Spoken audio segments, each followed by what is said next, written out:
A wonderful Monday afternoon being sick. What better way to spend it than to talk about Sonic? That rhymed. Whoa, actually, I didn't plan that. I got my Sonic G Fuel here. Holy shit. Wow, that's actually good. What do you do when you have $1 million franchise on your hand? You could start brand deals, maybe have a toy line. How about make a movie? Now, the gaming industry isn't any stranger to Hollywood. More like an acquaintance that you just really don't want to interact with. Strictly speaking, movies based on video games are notoriously bad. But for some reason, Sonic doesn't have this long history of movies like some other franchises have, only having really 2 examples to talk about. Well, soon to be 3. In preparation for the new Sonic 2 movie, oh shit! I am sitting down and watching these 2 excellent films.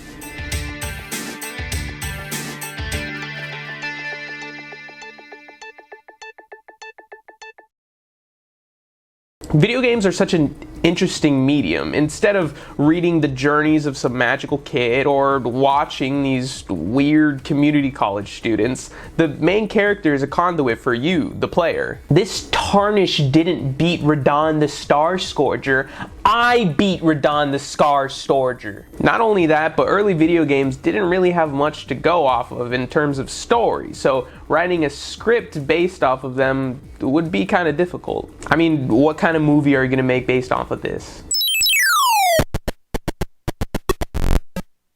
Okay, so we're gonna make a movie based on Sonic. We can make whatever story we want since there's not much to go off of in the first place.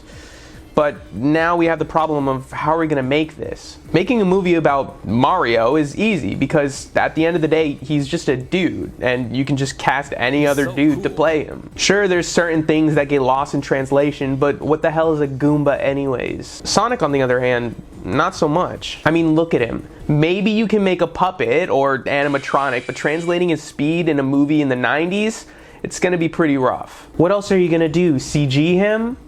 We'll get to you. I guess the only other option is animation.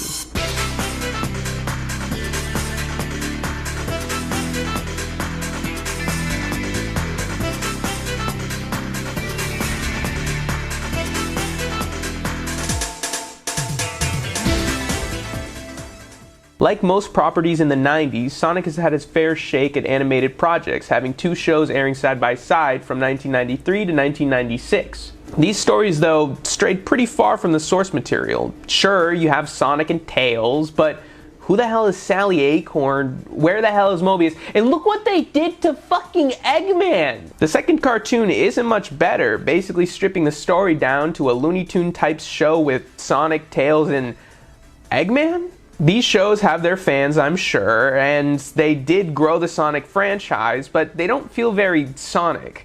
Leave it to the West to destroy another Japanese product. In comes Sonic the Hedgehog, the movie, or as the fans call it, the Sonic OVA. OVAs, or original video animation, are essentially those shitty little straight-to-home DVD movies that you find in the bargain bin at Walmart, except high quality and good. Usually they're 1 to 2 episodes ranging from 30 minutes to an hour depending on the project. They're basically just specials to give animators something to flex their prowess and maybe gain interest in a future show. Released on VHS in 1996, this project has Sonic, Tails, and Knuckles travel through this strange world to stop Robotnik from destroying the world or something. Even having the iconic Metal Sonic introduced in Sonic CD to duke it out in the second half. This movie also has some kooky crazy side characters like Mr. Owl, the President, and Sarah, this anime cat girl. I know some people don't like humans in the Sonic franchise. I personally don't find it that big of a deal. Maybe it's the weeb in me coming out, but I mean, are you really gonna complain about a cat girl? This movie just feels like a Sonic game. The beautiful matte paintings of landscapes that all look like they could be levels from a game. The original designs, none of that mohawk bullshit. And the music, oh my lord, listen to this fucking music! Everything about this movie just oozes Sonic as a whole and really shows that the creators know what they're doing with this IP. We gotta get into this movie before I start creaming my dang pants. It opens up with Robotnik completing his latest invention, Hyper Metal Sonic. We then cut to a groovy soundtrack as we zoom in on a beach where the main man Sonic is vibing out while Tails is playing on a hoverboard. Right out the gate, we get fun character moments. Tails being that annoying little brother, begging Sonic to play with him and trying to impress him with these sick tricks, all while Sonic is just trying to relax to some tunes. He even yells at Tails to shut up at one point and blows off Tails' cries to save the Owl Man whose ship is about to crash.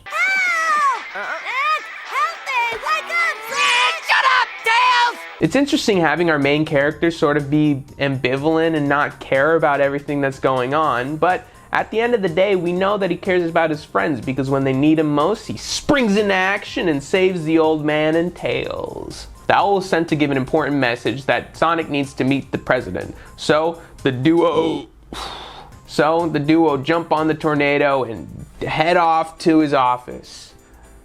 Wherever that is. It ain't DC. Fuck, I got peanut butter on the dang script. Once they arrive, it's revealed that Robotnik has taken the president and his daughter prisoner. Shocker. He then gives some exposition on how this whole planet exactly works. Basically, this world has two layers, the land of the sky and the land of darkness, where Eggman has been chilling in his Robotropolis until Metal Robotnik did a whole gamer move, took the place over, and hijacked this big old generator that's gonna blow up the whole entire planet in a day or so. Obviously, the one who should stop this is Sonic because he's the fastest. But also, obviously, Sonic doesn't really want to do it because Robotnik is a lying son of a bitch. After a strangely romantic plea from Sarah, Sonic agrees to save the world. Not sure why he needed much convincing there, but okay. I don't care what happens to Robotnik or Daddy, but please just do this for the two of us. Tails, using a device that Robotnik gave him, flies Sonic and him into a vortex that lead the two into the land of darkness. And then we get a sick montage of the two running through essentially what are levels from the games. We got springs, obstacles, and classic robots all trying to stop Sonic in his tracks. This of course doesn't stop them and they make their way to Detroit. I mean this random abandoned city. When suddenly they're ambushed by Metal Robotnik! Wow, crazy! His metal exterior is too strong for Sonic to break, so he and Tails have to bail. They nearly escape but are caught when Metal Robotnik shitted and farted on them, gluing Tails to a wall and Sonic to the ground. Just when you think Sonic's about to get his brains blown out, in comes Knuckles with a sick cowboy hat! He bops the robot and frees Tails. The Fox Boy then goes saves Sonic as he nearly drowns. Once freed, he slices Metal Robotnik's arms off, saving Knuckles who was caught. And after a sick team attack, the primary colored trio defeat Metal Robotnik. With the boss defeated, the three head off into the sunset to Robotropolis. Thanks for saving us there, Knuckles. Yeah, that's one more job I won't get paid for. Once there, Sonic is easily able to turn off the generator, but he's suddenly captured in a cube. After his body is scanned, emerging from a sphere is Hyper Metal Sonic. Metal Robotnik appears and it's revealed that it was non-Metal Robotnik controlling him the whole time. Also, Sarah's there. I get it. So you two were both Metal Robotnik.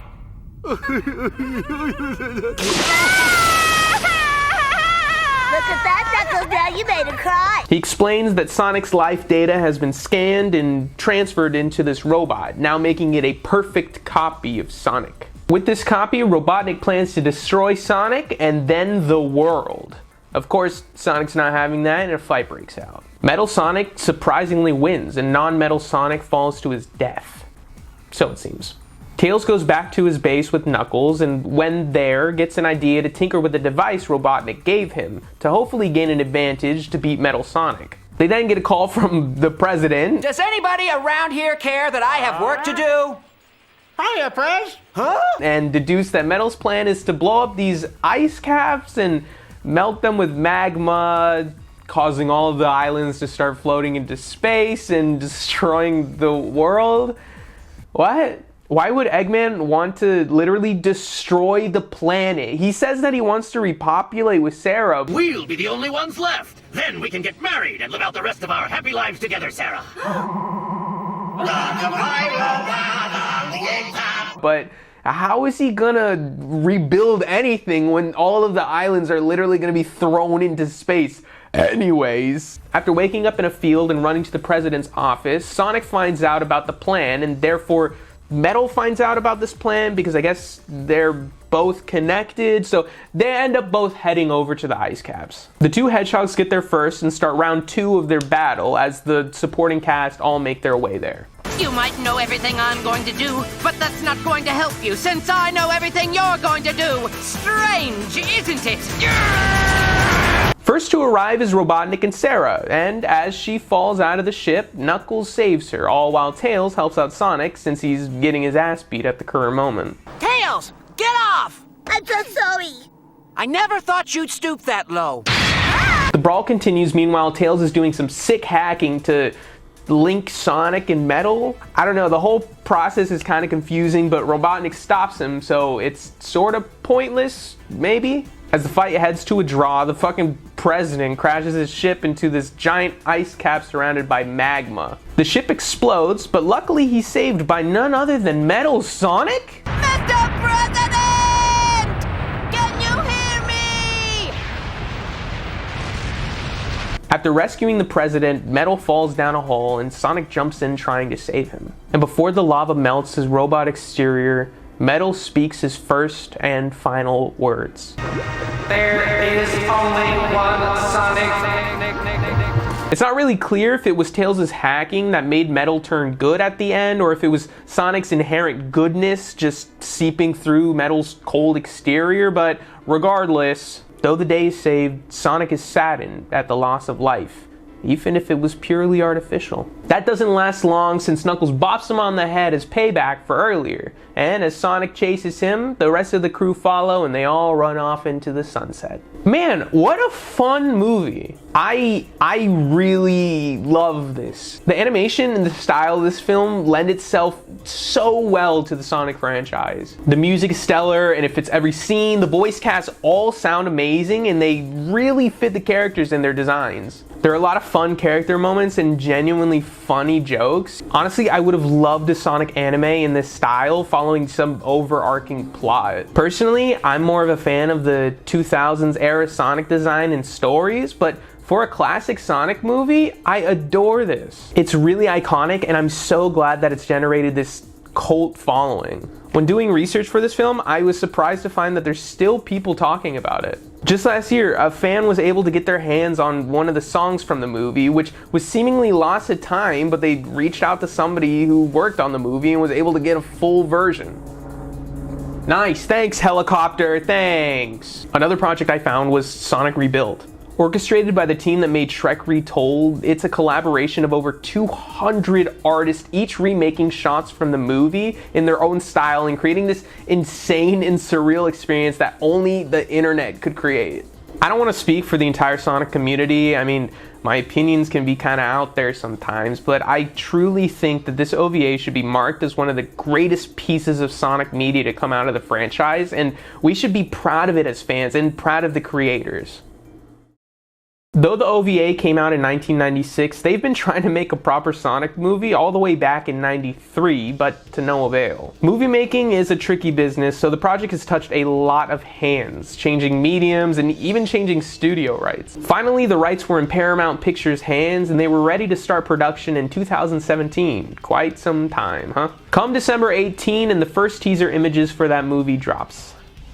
Man, to be on the internet at that time. There were some screen test images leaked beforehand, but this was the first time getting an official taste of what Sonic is actually going to look like. Then there was the second teaser image, just a shot of Sonic's gross legs. This added more fuel to this negative perception of this film. Everyone was clamoring to see what they were gonna do with his iconic character. And then the trailer dropped.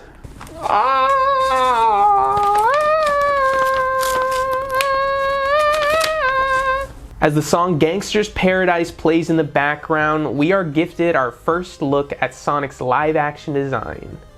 And man, were people not happy. The weird face, no gloves, weird human proportions, teeth. It was all sending people into a frenzy. Okay, internet hot take incoming. Wee woo, wee woo. I don't think the design is that bad. I mean, okay, it's definitely not good, okay, but in some shots, it's all right. And I mean, at this point, I wasn't that surprised. Sega has time and time again ruined Sonic's reputation, and approving this design was no different.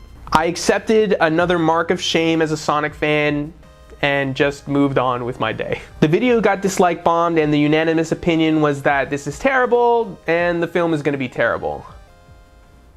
But then something happened. And in a surprising change of fate, the studio listened to the backlash. They delayed the movie to redesign Sonic completely. Now, I've heard some speculation online that this whole thing was planned. They purposely made this hideous design so that they could get some buzz and then redesign him and get praise. But personally, I don't subscribe to this theory. I mean, why the hell would you ruin your studio's reputation with this? Anyway, the second trailer drops and everybody cheers as we finally get a true live-action version of the Blue Blur. He's got the gloves, he's got the right proportions, and those big old beautiful eyes, they fucking did it! Let's go! And with the design complete, the movie's release date was locked in for February 14th, 2020. Valentine's Day, funnily enough. Of course, me and my girlfriend saw it on release, then seeing it again the next week, loving it each time. Now, 2 years later, I'm sitting down to watch it once more. Let's see how I feel about it. Right out the gate, we get a lovely intro with little baby Sonic running through Green Hill Zone. He arrives at home to meet his mom, an owl. But this doesn't last long as she is shot down by the Echidna tribe and she sends Sonic to Earth, all alone. Goodbye, Sonic. No! Less than 5 minutes in and we're already getting nods to the Sonic franchise. We get the Echidna tribe, super prominent in the comics. The opening song is from Sonic Mania. Owls? Not sure if that's a comic thing or if it's a reference to the OVA. That'd be fucking wild. The rings warping you to different zones like they do in the classic games. You really get a sense that the creators put more thought into this movie than most adaptations. With Sonic alone on Earth, we skip to 10 years later. He narrates his whole living situation, introducing the side characters that'll be important later, and showing the audience around this small little town of Green Hills. See what they did there? Sonic being this hyperactive little kid totally makes sense. I mean, he's like 13 to 15 at this time. He's not this radical, cool dude like he is in the games. I mean, he's sort of goofy, more than I'd personally like, but it fits the tone just fine. He's lonely, he's talking to himself, you get it. After getting a sad scene with Sonic being lonely, we cut to the boring human character side of the story. Here we have Tom, the local cop who dreams of being a big city cop. Not sure why, they're kind of bad people, but anyways, here's his wife Maddie, super supportive, she's a vet. He gets a letter in the mail saying he's been accepted to transfer to San Francisco Police Department. Woo, I guess. Maddie, being the caring and loving wife that she is, just so happened to be looking at apartments on Zillow just before he arrived. Hey, what are those? Apartments for rent I found on Zillow. Yeah, there's some really heavy-handed product placement in this movie. Anyways, Sonic's lonely, and after watching this Little League baseball game, he decides to play with himself. This scene really knocks it out of the park and showing just how lonely Sonic is. I think the visual of every player just being him with different hats is just super cool. At the end of the game, he's really bummed and so lonely he explodes. This causes the power to go out. Not just in Green Hill, no, the entire Pacific Northwest. This surely killed like a ton of people, but we're not gonna talk about that. No. This causes the military to step in, and they send their sharpest mind, Dr. Robotnik, played by none other than Jim Carrey. Okay, so listen, I get that Jim Carrey's whole shtick is being over the top and wacky. Personally, I think it's just a little too over-exaggerated to be Eggman. That being said, he has some of the funniest lines in this fucking movie, so I feel like it just equals out in the end. Ah, my babies. Ooh, look what came out of my egg sack. With Robotnik in town, he sends out his little drones to figure out who caused this blackout. Sonic panics and runs to Tom since he's sort of been stalking him all these years and thinks that Tom is his best friend or something. Talk about parasocial relationship, am I right? Tom shoots Sonic and throws Sonic in a cage, like all friends do. Meow. The little hedgehog wakes up, and before they can clear things out, Robotnik rolls up. While I feel like Jim Carrey is a little bit over the top, I feel like he's doing a good job. James Marsden, on the other hand, no offense to the guy, but I feel like some of his lines are just a little too forced, and the dialogue is a little too quippy. You know, it could be writing. I know a lot of movies nowadays are trying to make everybody, you know, like Tony Stark making jokes here and there, blah, blah, blah. Like, everyone's the funny guy. No hate to the man. I mean, he's doing his best, but I personally feel like some of his lines are kind of forced. Tom punches Robotnik when Sonic is discovered, and the two head off on their journey to San Francisco since Sonic dropped his sack of warp rings on the top of this big old building. I don't know what the hell it's called. Following a day of driving, Tom heads inside to grab some little snackies while Sonic impulsively runs inside a neighboring biker bar. There's a weird moment in this movie where Sonic mentions this ZZ Top cover band. But there's a ZZ Top cover band. You gotta see their beard. Dog, I don't even know who ZZ Top are, and you mean to tell me Sonic does, but he doesn't know what a bucket list is? Okay, tangent, sorry. So the two have a fun night in this bar checking things off of Sonic's new bucket list until a fight breaks out. So I had to dump the footage, so the lighting's gonna be different throughout the rest of the video. Fuck you. Listen, I'm a sucker for speedsters slowing down time and messing with their surroundings, so this scene is pretty awesome.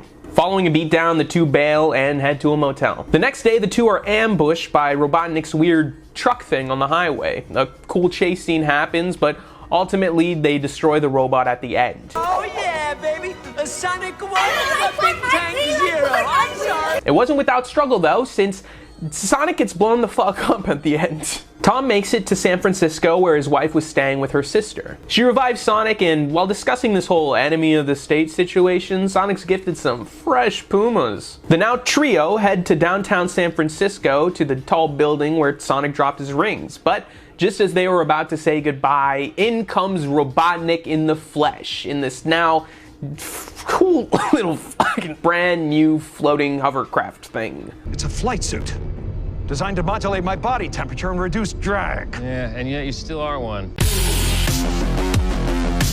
Using the power of one of Sonic's quills that he dropped, Robotnik is actually able to keep up with Sonic's super speed. The two then chase each other through different countries using warp rings. Personally, there is nothing cooler than seeing super fast characters just run as fast as possible. It's super cool. The chase ends with Sonic getting blown up once more and heading through a warp ring that leads to downtown Green Hills. With Sonic dead and Robotnik seemingly the victor, all hope is lost. Until the town all step up to defend the little blue hedgehog. And in one last stand of defiance, Tom exclaims that Sonic is his friend, and using the power of friendship, Sonic is brought back to life stronger than he was before. This is super cheesy, okay? But defeating the final boss with the power of friendship is such a staple of the Sonic franchise at this point that you can't help but smile. Now supercharged, Sonic means business and starts bopping Eggman's ship, ending the battle with a head-on homing attack, sending the mad scientist to the mushroom dimension. With the doctor gone, everyone heads back home and forgets they ever saw this weird little blue alien. Tom and Maddie decide to harbor this little criminal in their home, giving him a sweet little room in the attic. Attic? As an apology for all the chaos that Dr. Robotnik caused them, the US government gives them a $50 Olive Garden gift card, which probably is the most realistic thing in this entire movie. Credits roll and we get an after credit scene with fucking Tails! Okay, so maybe I'm biased, or maybe it's because I was zooted out of my mind when I watched the movie, but holy shit, this movie is fun as hell. At some points, the script can be a little bit on the nose. I don't feel like the argument of, oh, it's meant for kids holds any water, since there's so many good movies and shows that have great scripts but are targeted for kids. Those moments though, aren't really enough to make this movie brain dead or a pain to watch. I truly feel like there's a lot of heart here. The original teasers and trailer really made it seem like this movie was just gonna be another generic cash grab, but after they redesigned Sonic and seeing all the little Easter eggs to the game and franchise, I really feel like the creators care about this franchise. This is the third time I'm seeing this movie, and as a Sonic fan, I feel like this is a fantastic adaptation of this character that I love. Let's hope that the sequel, and the third movie that's already been confirmed, can keep this little blue ball rolling.